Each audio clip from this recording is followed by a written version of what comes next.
Hey, Brian here, your honest mechanic. So you accidentally put diesel in your gasoline car. Maybe you grabbed the wrong pump or you weren't paying attention. Don't panic, but also don't start your car. Stick around and I'll walk you through what happens and exactly what you should do next. First things first, what actually happens when diesel gets into a gas car? Diesel and gasoline are completely different fuels.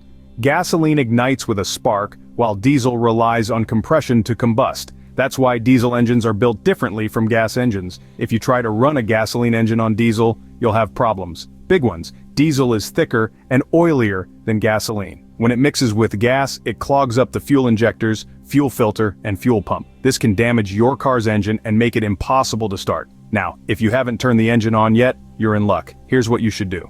Number 1. Don't start the car. Turning the key will pump diesel into the engine, and that's where the real trouble begins. Number 2. Call for a tow truck. Let the pros take your car to a mechanic. They'll drain the tank and flush the fuel system. Number 3.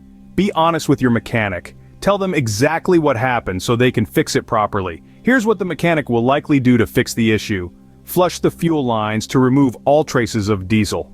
Service the fuel injector system, ensuring there's no contamination left. Check the fuel pump for damage, as diesel can cause significant wear. Replace the fuel filter to ensure your car runs smoothly once everything is cleaned out. If you've already started the car, things get more complicated. The diesel can damage critical components like the fuel pump, fuel lines, and even the catalytic converter. The mechanic may need to replace some of these parts, and the repairs can get pricey. Let's talk prevention. Most diesel nozzles are larger than gasoline nozzles, so they shouldn't fit easily into a gas tank. But mistakes happen. Always double-check the pump before filling up, especially at stations where the pumps for diesel and gas are close together.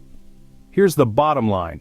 Putting diesel in your gasoline car isn't the end of the world, but it's not something you can ignore. If it happens, don't start the engine. Call for a tow, get the tank drained, and let a mechanic handle the rest. You ever had a fuel mishap, or do you have tips to avoid one? Share your story in the comments below, and don't forget to like, subscribe, and hit that bell icon for more tips to keep your car running smoothly. See you next time.